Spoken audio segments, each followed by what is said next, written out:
Welcome to the Long Range Pursuit Podcast, presented by Gunwerks, where we learn about and share long-range shooting techniques, science, and gear.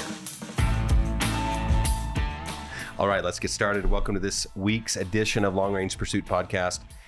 We're having a discussion, a Davidson crew discussion today. This is my son, Derec Davidson. He's worked with me full-time for quite a few years, but you've probably seen him show up on a lot of our videos or creative content as just part of the family as we're doing our hunting and doing shooting trainings and whatnot. So I can remember even back in the early days, maybe when you were like 11 or 12, traveling with us internationally to do some training events. So been around a lot, and we wanted to do an episode today and talk a little bit about our outfitter program, talk a little bit about hosted hunts, a new product that we're going to try to roll out over the next year and a half, and just kind of cover a bunch of topics that are related to that. So Derec is in charge of our outfitter program currently, and we've had a few different iterations of how we handle this, and maybe you could roll out what the current program is for our outfitter team. How in depth do you want to go on that? Give me 5 minutes, 10 minutes. Well, we've got an outfitter program, and I guess one of the things you probably know about the outfitting world is there are so many outfitters out there, right? So many, and some of them are good, and some of them are okay, and some are really good. So I think our program is to kind of find some of those really good ones and outfit them with Gunwerks products, Revit products, and just get them set up, ready to go. So we did a trip down to Mexico the last couple of weeks, and on the way down we were kind of talking about this and putting some categories together. Do you remember what we ended up naming those categories? Yeah, we've got equipped. We've got, and I just deleted my note because I transferred it over to a document. But we've got equipped, we've got elite outfitters, and we've got endorsed outfitters. Okay. So we've got the endorsed outfitters. That's outfitters that one of us have gone and hunted with, or it's like one of our top tier customers have gone and hunted with them and referred them to us. So we've got really high confidence level that the experience you're going to get is the experience that you expect or better. Yeah, 100%. Yeah. And then so elite, you've got we've got endorsed there, and then we've got below that we've got elite. No, equipped. Okay. So those are going to be outfitters that are equipped with Gunwerks products or Revit products. So they have products in camp. Yeah. Camp guns that you don't need to travel with your gun if you don't want to. Usually the international ones are the nice ones to do that with. Or they know the Gunwerks system. So when you show up with your Gunwerks gun, they're going to know how to run it. They're going to know that you need the BDR. They've gone to a training program or whatever. Yeah. And then you have so endorsed, equipped, elite. And then you have elite. Yeah. So these if I remember right, these are guys that had a recommendation from our customers. Yep. Or somebody that we know. Yep. Yeah. Cool. Signed up on the outfitter program. So those are your three tiers there. Yeah.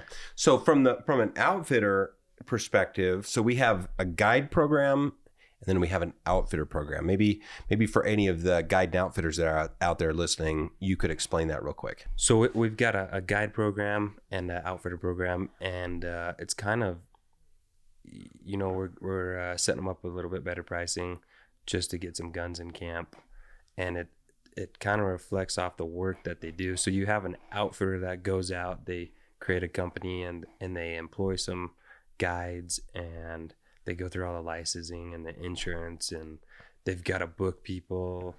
Like, that's a lot of work. So, yeah, it's a business. Yeah. We set those guys up pretty good, and then you have the guides that can be underneath that outfitter as kind of like and participate in their pricing program, in their benefits, or they can set up in a guide specific pricing program. Yep. Or just a guide specific. Yep. And so you're looking for like a guide license. I don't do guide licenses just because it costs $30 to get a guide license, and anyone can go do it. So I do. If you're a guide, you got to send me a pay stub or just proof that you work for a guide, basically. And then for an outfitter, it's some more business documents. Yep. Okay, cool. So what are the biggest products that you find demand for with that space? I'm guessing Revic binos. Man, it's the tripods are a really huge tripods. Huge hit, yeah. And when they get them, they're like, "Dude, this is the best tripod ever." And I'm just we've been around the tripods for so long that it's nothing. We're like, what's new? We don't want to create something better, you know. Yeah. It's not good enough for us. So, but we prime example, we just went to Mexico, and our outfitter Braden had the squeakiest man. It's about as squeaky as your chair. Yeah, I gotta try and not move so much. We need a little WD-40. But Braden had a Manfrotto, or we used to run those before we got ours. The lever locks. Yep. So I actually left the tripod there for him, but it's surprising the tripods you go see out in the wild, like they're not very nice. Yeah. The they're not very user friendly on panning or the swivel or any of that stuff. And you go use a Revic tripod, and it's just they're a nice value. Yeah. Does that lead to the other products like spotters or rangefinders? My gut tells me not offering a top tier spotter, that we see a lot of guides kind of go towards a Swaro or something like that. 100%. Usually they're putting so much time behind the glass. But you go to a bino though, especially a range finding bino, it's a killing tool. Yeah. It feels like a lot of those guys are excited about going towards the Revic binos. I sell a lot of binos. I think they want a little more power. More magnification? More magnification, yeah. Until you get it. And then Until they get it, yeah. But sell definitely a lot of binos, bunch of BR4s just to get that data. They'll get a guy bring their gun in. Yeah, they'll be running like NL Pures with a BR4. Yep. Or they'll run. That's the kit right there, like a 12, or I'm betting a lot of people are going to be running those 14s with a BR4 on the side. Yeah. And then they get the customer comes in with whatever Joe Schmo gun they have, or a Gunwerks gun. They'll shoot that profile over to the BR4, and then they have a backup. So that's usually that kit. Lots of guns. We've got a cool new update on the WRX program. I think is going to be, we've kind of geared it for dealer distribution. Yep. But my gut tells me it's going to be really, really popular as a guide tool, just because you're getting 80 or 90% of the features of full-on Magnus at half the cost. Yeah. So I think that there's a little downside. Like, those guys are putting a lot of time with those rifles. Usually they're hauling them. Like if a customer comes into camp, they're not letting the customer haul the gun around. So they've got it on their back strapped the whole season. So they're going to shave some ounces there, and they want to buy that premium. Yeah, but the flip side of that, every ounce you take off makes it that much harder for a customer to get steady and to shoot good. And so there's a trade-off between I hit the happy medium. Customer shooting straight and, going home happy in 2 days, or, missing. I try and talk every outfitter out of the 300s for sure, and definitely no 28 nozzlers. I try and stick them in the 7s. Or if they want a really lightweight one for like kids or wives or something like that. Yeah, but again, I don't believe in that. Like, I think with a young shooter or a female shooter, it's like you don't go lighter. You go heavier. No. But that's what you should do, is you should go heavier, because a heavier gun is steadier. It has less recoil. They're going to be less scared to shoot it. They're going to perform better. Mm-hmm. Like, I've gone through this a million times. Yeah. I get the lightweight is always a mistake, and everybody wants it, but the proof of the pudding is in the eating. And with a rifle system, that heavier rifle kills better straight up. Yep. All day. That's why that 1000 was so popular. Yeah, exactly. And all the people that use those have a hard time recognizing the fact that they rocked was because they were 10 pounds. Yeah. Okay, cool. So there's kind of some product programs for outfitters, and then you started talking about kind of our outfitter referral information, which is essentially a page that you're building out on the website. Yeah. Where we're publishing that information, where people can come get connected to the right outfitters. Contact information's there.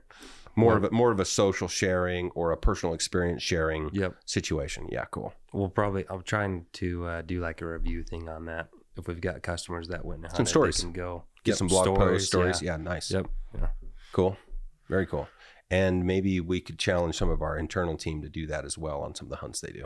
Yeah, for sure. Cool. All right. Talk to me. What else is going on that program on that front? So we've kind of got we're working on a project for hosted hunts, which we're calling the Reserve. And it's probably going to be a separate page from the outfitter thing. It'll be a little bit across. A couple of those really nice endorsed outfitters might be a reserve outfitter as well. Well, not reserve outfitters. They're reserve hunting opportunities, right? Yeah. Yeah. Outfitters that fall under the reserve program. That might have an offering there. Yep. Yeah. So we've been essentially doing this for over a decade right now with our Africa trip. Yep. What else have we done? We've done the Whittington Center antelope hunt. Yep. So we've had that one's a little more formal with some training. It's the same thing though. It is. So there's the antelope hunt. There's the South Africa hunt. We've done a ton of Wyoming cow elk hunts, and just depending on what the herd numbers are, what the tag issuance is, and what our connections are, kind of sets the tone for that. But we're back into that. Yeah. Doing those hunts this year. So there's at least 3 things that we do, but those aren't Africa's big time trophies, but the other 2 are more hunting opportunities. Yeah. But we're talking about bigger stuff. Yeah. So some of the stuff that we've put together this year for 2025 and 6 and beyond. Yeah. But one of them was the Marco Polo. Yep. So we reserved 3 additional spots and a spot for one of us to go in December 25. Yep, December 25. And so we had those spots reserved, and then we made that available to some of our top end customers, and picked up a few bookings there. Yeah. And then we did a Russia. We've got a Russia in 26. Yep. So we've got a bunch of spots that we had held open there that we filled up.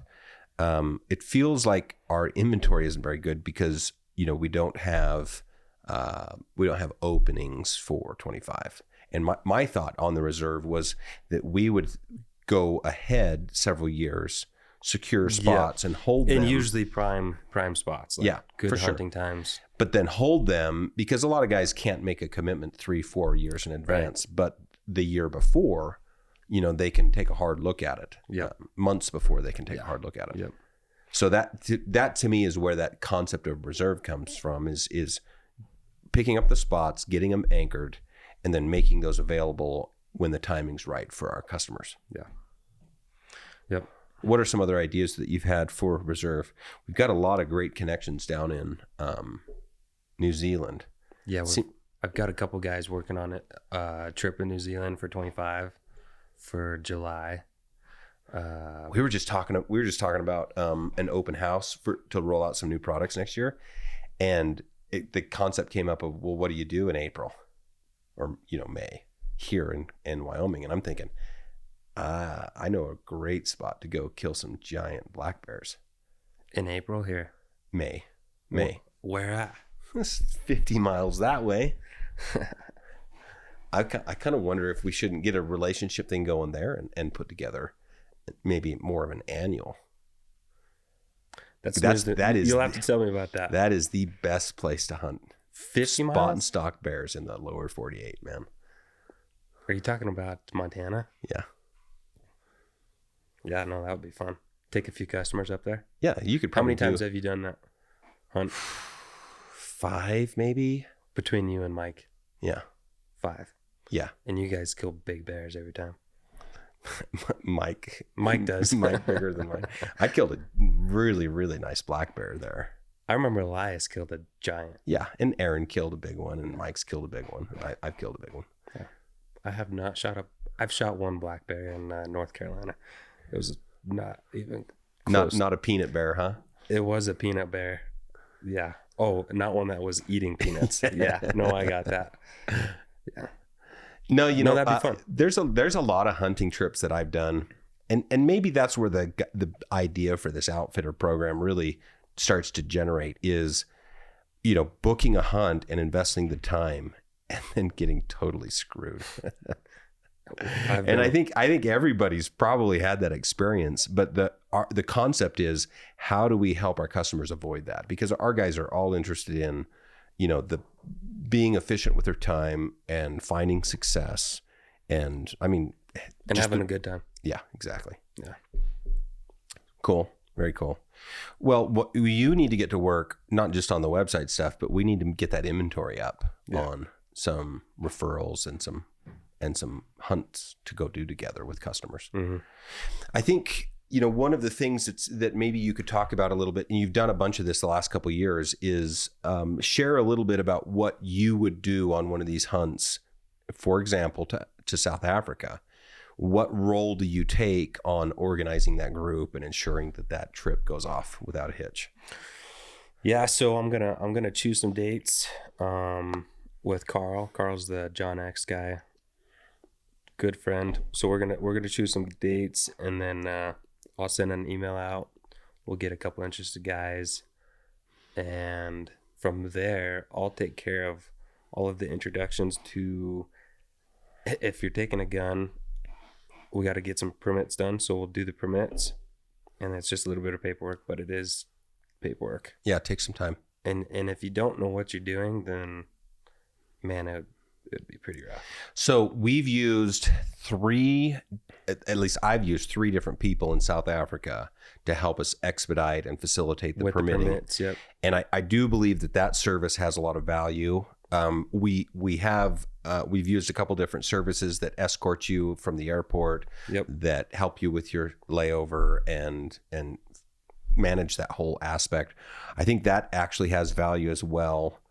And then I think just that overall coordination of paperwork, contracts, the deposits, yep, money, all that stuff it's very nice for us to step in there. Hunt. Yep. Yeah. We're here. And working with people like Carl, like, he's so available, and he is so on the ball that I don't think it leaves much opportunity for confusion about what's going on. Not there. at all. Some other outfitters we've worked with that provide a great experience might not be quite as responsive, and that's where us filling in the gaps really provides a service as well. Yeah. So, okay, so you show up in Atlanta ready to jump on the flight to Joburg. Yep. It feels like most of the time we try to coordinate everybody onto the same flights. Yep. So we herd everybody onto the same flights.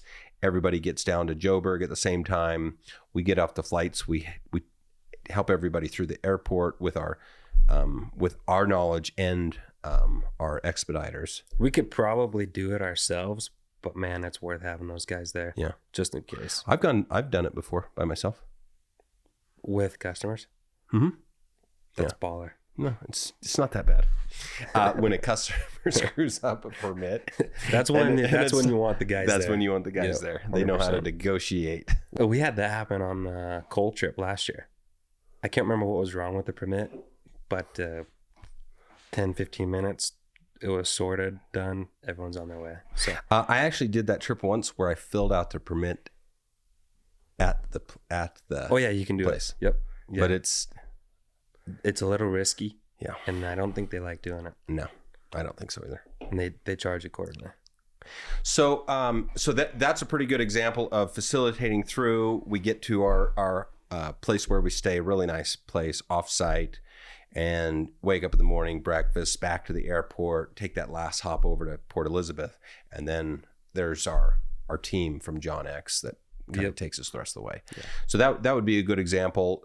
Same thing's going to happen when we go to Tajikistan. It's like we're going to make sure we've got all the flight information, maybe even provide a flight booking agent for everybody so that everybody gets booked correctly. We're going to fly through Turkey, do a layover hunt for ibex, then proceed to Tajikistan. We've got the big road trip in that you want to do just to acclimate. You get there, we're going to tip over some animals and then get out of there as quick as we can. We just got some pictures back from a good customer. And are you sure you still want to go? Yeah. Absolutely. 16,000 feet, negative 40 degrees. Perfect. That look miserable. We get minus 30, minus 40 here. It's like big deal. There's no weather that is too much for us. There's just clothing and preparation that's not enough. Yeah. What are your thoughts on? Might finally man up and buy the burner parka from QU full price. I might finally man up and do it for that one. That one's probably worth it. That Gale Force is probably a little too heavy for that hunt. Heavy, like whenever I wear the Gale Force, it's a little stiff. You wouldn't want to go hiking or anything. But definitely, I don't think at 16,000 feet you want to go hiking anyways. No, not at all. I don't think you do. Yeah. So, what are your thoughts on like these outfitters that we're going to set up for these hosted hunts? What's the itinerary that they need to have in your mind? Qualifications? I have my qualifications. Well, I think the way we're going to do the reserve program is essentially what's the next adventure that we want to do? Yeah. Right? Or if there's some suggestions from some clients or something, some really cool story a client shares with us might inspire us to do something. But I mean, some ideas, like we've got this new skull project we're working on, and I am. Are you sure you want to disclose that? That's all I'm talking about. But so we get this project done. I'm going to be looking for some trips to really highlight that product. Yeah. And I've always wanted to go back to Australia and shoot buffalo there. That would be a fun trip. I've always wanted to do that. I mean, the last time we were just shooting some axis and rusa deer and pigs and stuff, but that would be an example of a really cool trip that could happen, and maybe that gets expanded into maybe one or two trips that are along that line, because now we're talking elephant, crocodile, maybe some other African buffalo experiences. So I think there's some cool things that we could do along that trip. So that's just around one product line. Yep. You get into some of these other products and, there's going to be more sheep hunts. There's going to be more international travel. Like I'm doing a hunt to Spain next year for ibex, like kind of get a feel for what's going on, make sure that, the person that we're connected with is going to kick butt for us. Yeah. Make sure you're going to have a good experience, and then and if it plays out, then let's put together one for ibex in Spain. And I'll go back and shoot 2 or 3 of the other ibex that I don't get this trip. Yeah. So I think that most of these are going to be organized around, experiences and opportunities that we want to do. Like I've always wanted to go to Scotland and do stag, right? There's a really interesting culture of shooting excellence and considerate performance when it comes to executing the stalk and the shot, in Scotland on those hunts. And so there's a challenge there that would be interesting. And, just Newfoundland moose. It's like, it's on the list. I got to go shoot one of those moose that they yank out of there with a helicopter. It's got to happen. That I can come up with 100 trips that I want to do. And I've always found when I do a travel trip, I love to go shoot stuff. I like to use our equipment. I don't really like to do those trips for my own edification or by myself. Yeah. Like for me, I have a 10x experience when I get to experience that or share that experience with other people. And a lot of that's been you guys growing up. Like those trips sometimes they're fun, sometimes they're just an experience. But those are some of my favorite memories from hunting.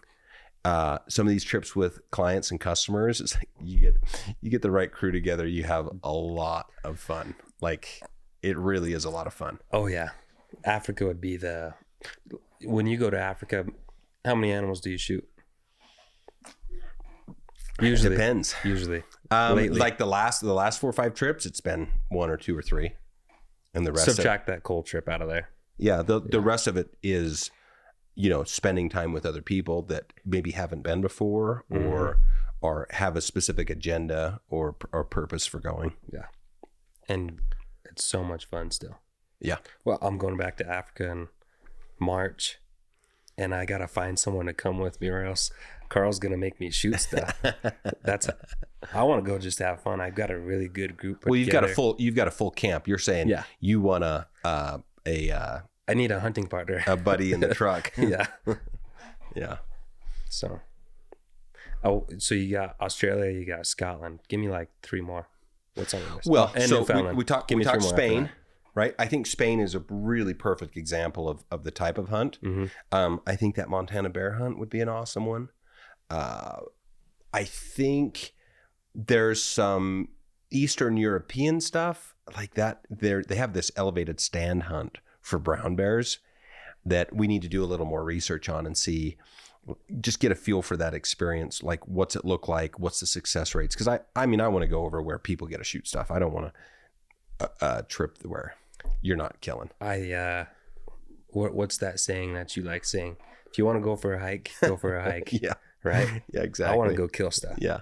I think an Argentina trip, Garrett's done some scouting there. I think that one's got big potential. I'm not sure if we've got the right... I've got 2 outfitters picked out down there. The struggle is taking guns down there. It sounds like it's awful. So I'm trying to get guns into the outfitters' hands, which sounds like it might be an awful... Takes time. Yep. Yeah. When it works, it works. Like, we've got 100%. a dozen guns down there with Carl. So as of, recently, there's no reason to fly down there. For sure. They've take a backpack and go. They've got 10 Nexuses down there.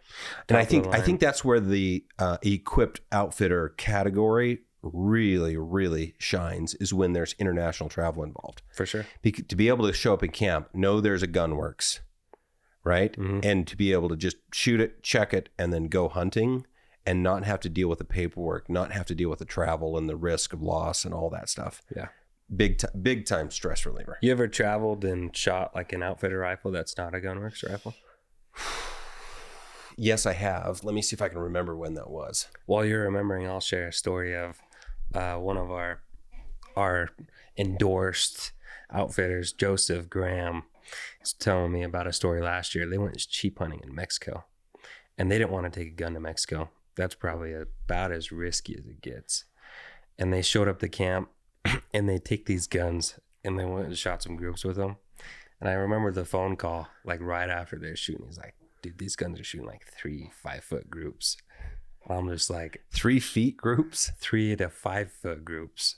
I'm like, dude, you ought to check and see if those things are cleaned. So I think they cleaned them, and they still don't shoot amazing, but they shot good enough. Shoot a paper plate anyways. Yeah. They got it done, but they're hunting $60,000, $70,000 sheep, Like, you want to have a gun in camp that you're going to chase that sheep with the knowledge that you're going to kill it, So we just did that trip to Mexico, and we hunted with 2 different ranches, and Voltadero and El Chaparral. And both we hunted camp guns. Yep. Yeah, so we traveled with Gunwerks camp guns. Yep. And then Kalen and his group, Kalen Lemon, are booking hunts for both of those ranches. Yep. So the kind of a 3-way connection there between those guys. And Kalen and Wade, those guys have been running Gunwerks products since almost as early as Gunwerks started. I remember doing a shooting school down there with their team before 2010, like 2009-ish, 2008-ish, like early. So those guys have been using stuff to kill for a long time. So I think that's a good example of, there's 3 really cool places you could go hunt with Lemons in the West. You've got the Mexico connection for free range or estate mule deer, sheep, etc. Like, there's some cool places you can go there. I've got a bunch of guns in New Zealand too. I've got 3 outfitters there that have Gunwerks rifles, and I just went to New Zealand this year, and I'll tell you a little about the experience on getting a gun to New Zealand, which terrible. For me, it was definitely a lot worse than Africa, paperwork wise. I think that Argentina is still probably worse, but you got to go to their website, and there's 10 different websites, and there's no like website that has a checklist. Go to this one, go to this one. You got to go do all this yourself. Figure it out. And there's a book you have to read. It's like 120 pages, which I'm going to tell you a little bit about the stuff that's in there, the rules. If you're out hunting, and this is so stupid, if you're out hunting in the wilderness, there's no safe to lock your gun up. Guess what you have to do with your gun? I heard you. When you're not hunting. I heard you. You were telling somebody. You have to chain your gun up to a tree and lock it. Take a bike lock with you. Yeah. Stupid. So you read this book, it's 120, 130 pages or something, and you got to take a 40 question test. And then you have to send your fingerprints off to the FBI and get a background check and send it with this stack of paperwork. And then you got to get a 4457 or 73. Which one is that? 57. 4457, which is we go to the customs office. Your declaration as you leave. Yep. So it sure seems to me like more work on our part to get more good shooting guns and outfitters trained in how to maintain and keep them working. Mm-hmm. And a supply chain of ammunition. Yep. It feels like that could be one of the best services you could offer hunters, that are traveling internationally. For sure. Takes all the headache out of it. Yeah. I mean, I'm trying to get guns over in Spain so that when I travel over there, I don't have to take a gun. Yep. We're getting a gun over for the Marco Polo hunt too. Okay. Very cool. Okay. So that was the equipped outfitters, open positions with hunts that we're going to host or special hunts that we've pre-booked and made available. We used to do that with La Pomosa on sheep. Mm-hmm. We did that for a lot of years. It wasn't really a hosted hunt though.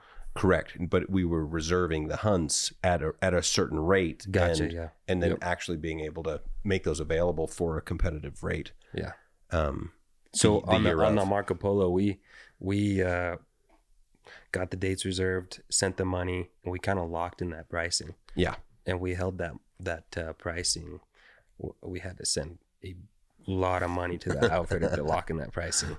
And then a couple months later, got all the details lined out, sent the email out, and those 3 spots went so fast. Yeah, they went pretty quick. But we were able to lock in a pricing that's quite a few percentages less than. Well, I think there's also something that's interesting, and maybe we'll watch how this plays out, but I suspect there could be value in us arranging hunts and booking because we have a great reputation and a great brand and a pretty good reach with our marketing and our customer base, that I feel like perhaps there's a chance we are going to get a little extra attention in the service and the experience that gets put together. Yeah. And hopefully outfitters are super consistent. But again, if we're showing up in camp, like I don't get to go hunting without a camera. So it's like there's a film experience going on, and there's a little bit of extra pressure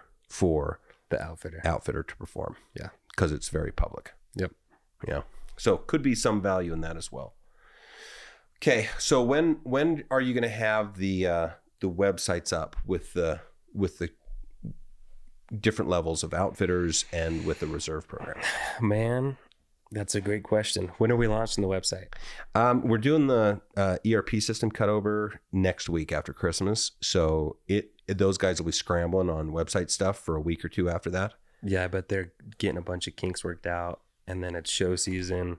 So I'll be going to all the shows, and then there's a few weeks there between the Utah show and those shows, and then I go to Africa. So it's probably I think for me to handle. You have to have this done before you go to Africa. That's I got it all written up. I got all the pages written up. You have to make sure it's done before you go to Africa. Yeah. So sometime before the end of Q1, you'll get the outfitters published. Yep. So do you have a list of all the outfitters? I've got a pretty good list. Yeah. Okay. That seems to me like that could be a big challenge, is just getting all of the data from all of our guys that we've worked with over the years. Mm-hmm. Okay. What else? The website's up. We got a lot of creative stuff to do. So videos, like on the New Zealand page, for the hosted hunt in July. We've got a bunch of scissor reel videos that's going to be on the landing page. And then I think maybe this show season, maybe the challenge for you is to put together a handful of opportunities that can go live with the reserve pages when it goes live. Yeah. I'll challenge you to put together at least 4 opportunities with availability for the launch of that site. For which year? Doesn't matter. Doesn't matter. But 4 opportunities. Okay. Cool? Yeah. All right. What else did you want to cover today? Well, do you want to do a recap on this year for us?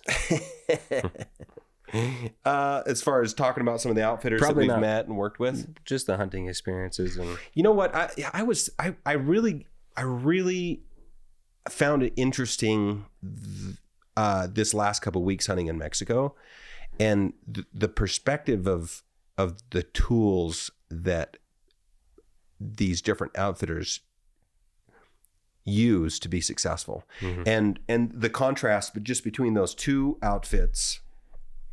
Was interesting because we hunted one outfitter, and it was really flat. It was chaparral. It was thick brush, and they had developed a system with a really big, heavy dually pickup that had a high lift rack on the back. So these crazy innovative guys took like a scissor lift and a flatbed dually pickup and just basically bolted that scissor lift on top and built a big platform on.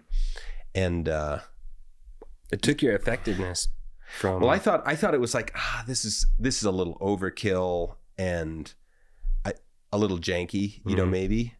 And so we went out and did some stuff, and it's just so thick. Maybe you bust up a deer and you catch him moving. You get this quick glimpse.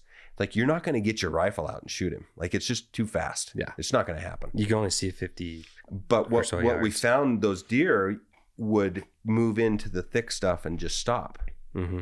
And if you could bring that high lift up 10, 20 feet, 30 feet, all of a sudden you've got this completely different perspective on the terrain, and you've got some shooting advantage. Yeah. That was just, man, it's just amazing how much Worked different. really well. I think so. And then we went to a different ranch where it had way more terrain, right? Little hills, like vantage points, flat chaparral, like all sorts of different, conditions. And those guys, their approach was completely different. What they had developed as a system was a little teeny Nissan Frontier with a small minimalist rack in the back. And, you go move through really quiet and really soft into some different vantage points, this valley or bowl, this outlook over into the chaparral, and even to the point where they built some roads up on top of some of those hilltops.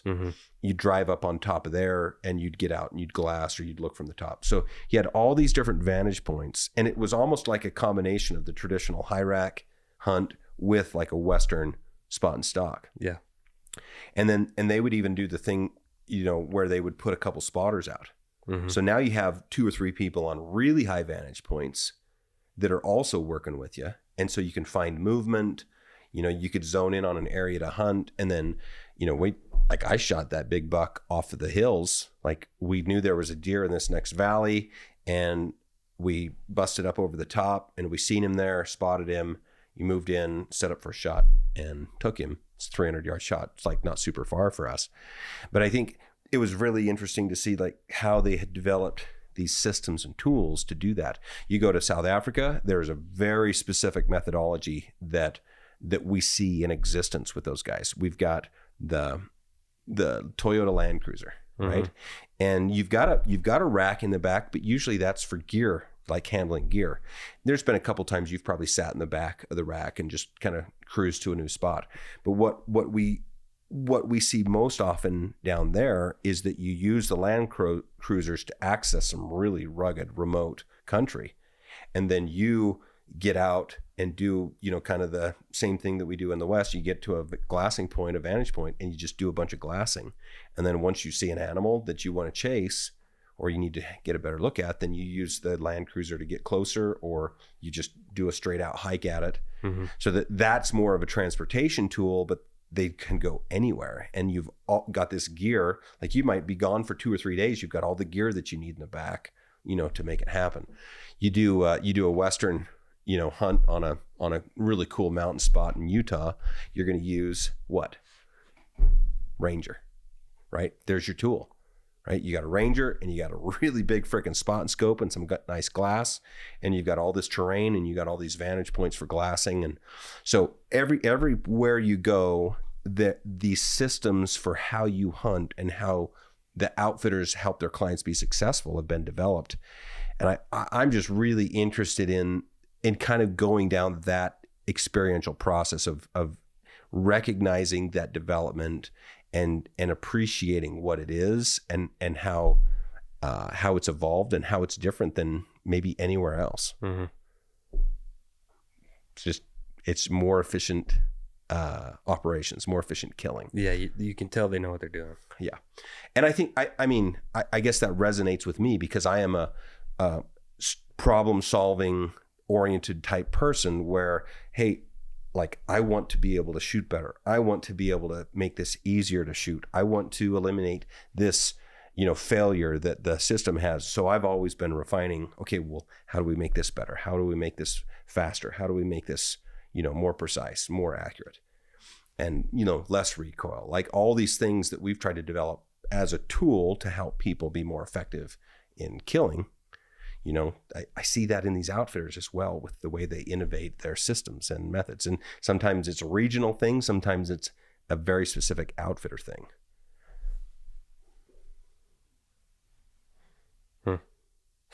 No thoughts? It's good thoughts for you. Got carried away. You definitely got a little carried away. Well, tell me about your hunt. What experience did you have this year that you thought was so cool? Which one? Well, I think you're definitely thinking about hunting in a different way than just the hunting part, probably, which is probably cool. The way your brain works there.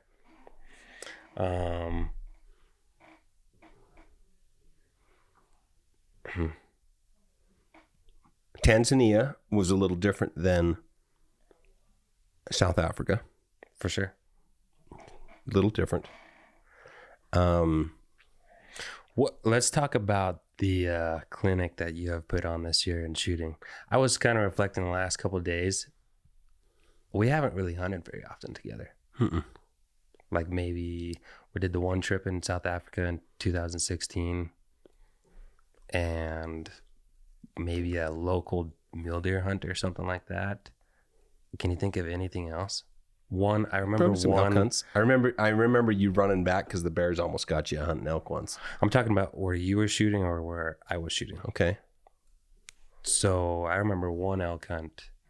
You were hunting with my 7 saw, and we had that really long 1,050-yard shot that we went in the next day with the horses. Africa. I think that was it up until this year, right? And I've only ever seen you shoot steel other than that. And shooting groups, and you don't shoot groups very well, which doesn't mean much. There's a big argument. I can. I what I've seen is a gun that's shot really well, and then you'll might shoot a little bit not as well, but you're like, the numbers, the averages, and all that science behind it. You don't get to shoot very often, which I think reflects into your group sizes. That's probably the nice way to put that. But in my mind, that puts a little bit of a confidence. Like when I see you shoot, I probably pinch my eyes and like. Yeah, but what's the purpose of shooting? Like, what's the purpose of it? Like practicing, shooting a lot. Well, sure, yeah. I mean, what are you trying to accomplish? Like going to the range and shooting. What's more important? Equipment handling, speed of execution, wind reading, or shooting a 1/2 versus 3/4 inch group? I think shooting a half versus 3/4 groups, bottom of the list. Exactly. But in my mind, it's there. So when I see you shoot, it's like, ugh. And I haven't seen you kill anything lately. You had that one hunt in 2016, and then there's an elk hunt somewhere around there. So it's almost been 10 years. A little. So this year, what was our first hunt? Tanzania, close quarters. We're shooting at 375. We're not shooting very far. That was pretty easy. The buffalo you shot, the first one, I gotta tell you, I don't think the guides had as much confidence. Maybe not in you, but in the 375 Ruger, because they're shooting. What were Big they stuff. shooting? 600s, and what was the other one? 577. 577. So they were like, oh, little percent 375, right? And when you shot that buffalo, dude, at 20 yards or whatever that was, it collapsed him. It was like 60 or 80 yards, man. Was it that far? Yeah. I was looking through the camera, so I'm not sure. It seemed a lot closer than that, but I think you killed everything, maybe besides the Gems buck with one shot. Gazelle. Not the Gems buck. The Gazelle, yeah.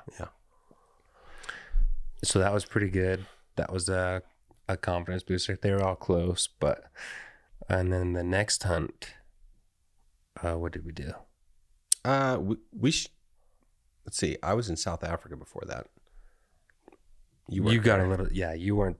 I was in New Zealand. You were in South Africa, and we met in Tanzania. What was the next hunt we went on? Was it the Oklahoma? Probably.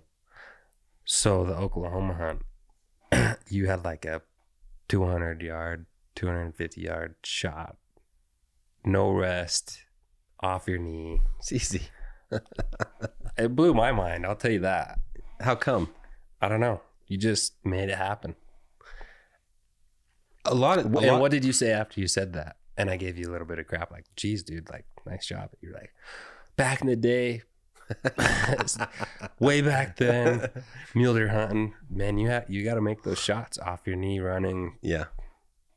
Well, the type of hunt that you do determines the type of shot you're going to get. Yeah. So we're pushing a bottom to bust those stag out. And so we knew it was going to be helter-skelter, potentially moving, tall grass, close, and so it's just going to drive that type of a shot. And we used to hunt mule deer that way, where we would bust over a ridge, and all of a sudden there's a deer right there, and he's hauling butt up the other side, and you might have to take 2 or 3 steps forward to get over the crown of the ridge, sit down on your butt, anchor your elbows, give him some lead, and roll him on the other side. Yeah. Like you had to be able to freaking hunt that way. As we've made our equipment a little more sophisticated, we've changed our hunting style to be a lot more careful, in controlling the shot. Maybe instead of trying to bust them out of a ridge, we would set up on a higher point, try to look into that, pocket, and get a shot that's maybe 2 or 3 times as far, but no pressure, right? So you kind of dived into the point that I was going to start making, which was, you've kind of got a mix of the early day hunting like that, and you're definitely a lot more seasoned hunter than myself, where I've been raised with the equipment and the fundamentals. And I think you've probably noticed hunting with me this year that I struggle with those fast shots, or like the holdovers or the hold unders. Struggle so much with that because I want to dial and I want to hold right on. Sure. Well, I'm a big fan of getting steady, right, and making all that stuff happen. But I do have a lot of shooting experience, and I've screwed up a lot of shots, and have been in a lot of situations where it's about killing. I mean, my favorite training environment is the fast action, hard communication, hard equipment management. Everything's hard about like shooting a cull hunt. So you get out on the plains with some wildebeest. You need to shoot 2 or 3 wildebeest out of this herd. You don't want to wound an animal, and you have to communicate with your spotter. You have to get your equipment set up. You have to shoot. You have to adjust. You have to make another shot. You have to have the communication. You have to do everything right. A lot of the hunting opportunities that I've had in the past, I've really recognized that success comes from being able to make it happen. Sometimes on a hunt, it's this one opportunity, this one window that might only be a handful of seconds long. Mm-hmm. And being able to recognize that that is the opportunity, or that that opportunity is coming, and to prepare yourself for it. I think a really good example of that hustle and that idea was like, we were talking about that bear hunt up in Montana. It's like, we saw this big bear from 4 or 5 miles away, and he was crossing this flat, and we drove, and then we hiked, and we ran, and we got to this point to set up, and had the stuff out of the backpacks and on the bear, and made a shot with seconds to spare before he dipped into a canyon, and he was gone. And so just the willingness to push and make that happen. And if you've hunted with Carl, like, I don't know if you hunted with any of the other team, that they're a great bunch of hunters. Ed, yeah. Those guys know how to anticipate, how to set up for that opportunity, and how to make that opportunity as wide as possible. And they'll know if there is another opportunity or not. Yeah. And I think that maybe is one of the benefits of the getting with the right outfitters, is your success isn't all about you. They're going to contribute significantly to that. Yeah. But yeah, dude, you haven't seen anything. No. Like some of the shots, and I've been wanting to maybe go dig into the archives and do some shot and reviews, and maybe that would be a fun project for us to do, is I can show you some of that stuff. Yeah, for sure. Brag a little bit. For sure. Kind of school you a little, that shooting a small group. How many animals did you shoot this year? Enough. I'm catching up to you. Yeah. Slowly. It'll take me a couple years. Yeah, we'll see if it does any good. I'm going to practice. The one thing I'm going to practice for 2025 is dialing that thing to like 200 yards for these close quarter hunting situations, and practicing holding under, which this makes me want to barf. Or over. Yeah. But it's not just a matter of that, because technically, you've got a point blank range, right? You've got a vital size. Yeah. If you have this idea that you have to put the bullet exactly on this one point or else it's a fail, that's wrong, because you've got this kill zone that's pretty big. So a big part of that, being able to visualize where the bullet's going to go, and put the gun where it's supposed to be, and break the shot good enough, right? Reacting to animals' body language, reacting to environmental conditions, reacting to your ballistic correction, all of those things. And being able to make that decision in a split second and make the right call over and over and over again, especially the wind reading aspect. Yeah. Like, that's huge. I can do it pretty good on the fly wind reading. I think I can handle that. I've got plenty of practice with holding wind and, the approach to your shooting position, finding the shooting position.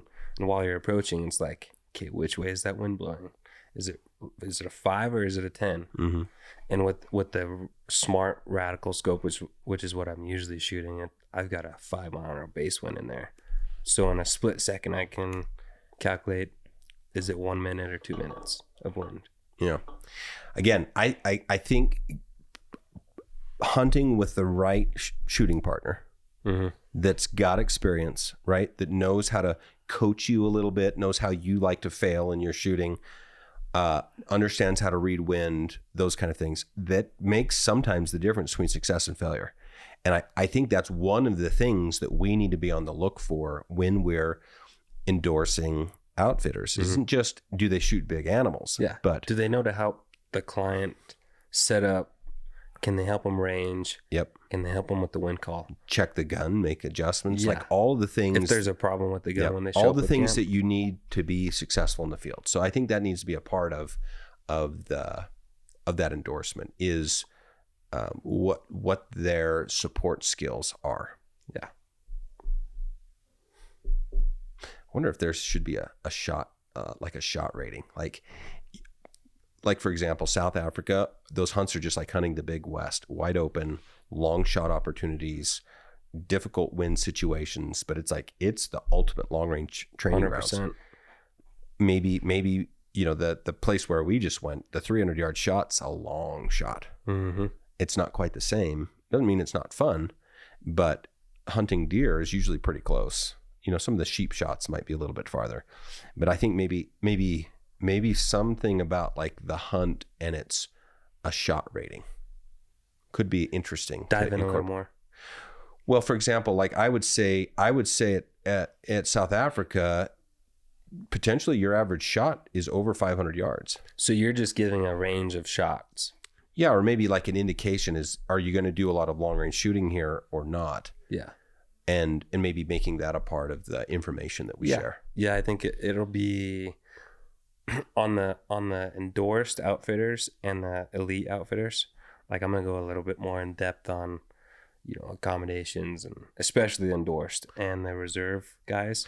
I wonder if it's just like it's a list of like 4 or 5 standard things, and then you're putting the data in.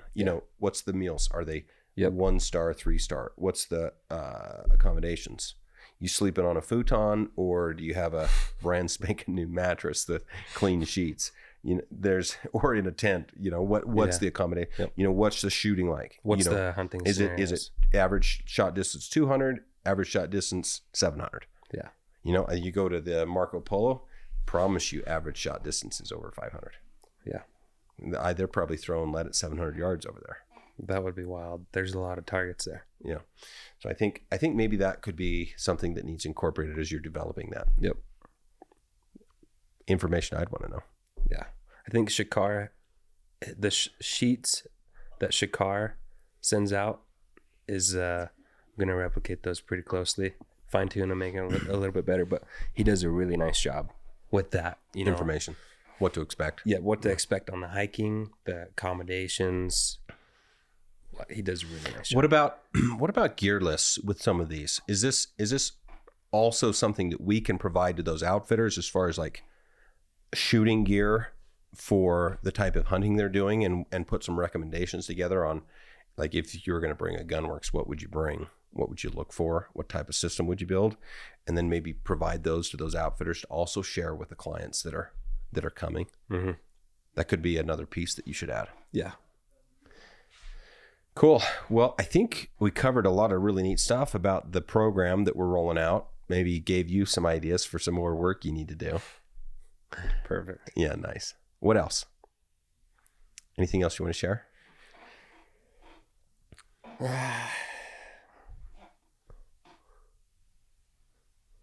You just want to go hunting. I'm just thinking about it.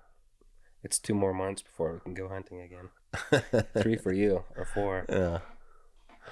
Well, I sure have a lot of fun, and I absolutely love when I have a great experience with an outfitter and develop a connection and a relationship. And a lot of times the draw for me to go back is just to spend time with those guys rather than more shooting. For sure. And I think that happens a lot with the really good outfitters, the really good guides, is they're so considerate about creating this environment that it creates a lasting connection. So I think if we can even capture a little bit of that in this program, I'll be happy. Mm-hmm. Maybe we could dive into, one of the thoughts I have is we're going to do these hunts and there's limited spots. There's going to be a group of guys that circle here and they are like, yep, that one. And there's probably not enough room for anyone else. Well, a big part of this maybe isn't necessarily about just the hosted hunt, but also that endorsed outfitter aspect of this. Right. So every one of these, if it goes well, hopefully you can go hunt with them, turns into an endorsed outfitter or an endorsed hunt. Yeah.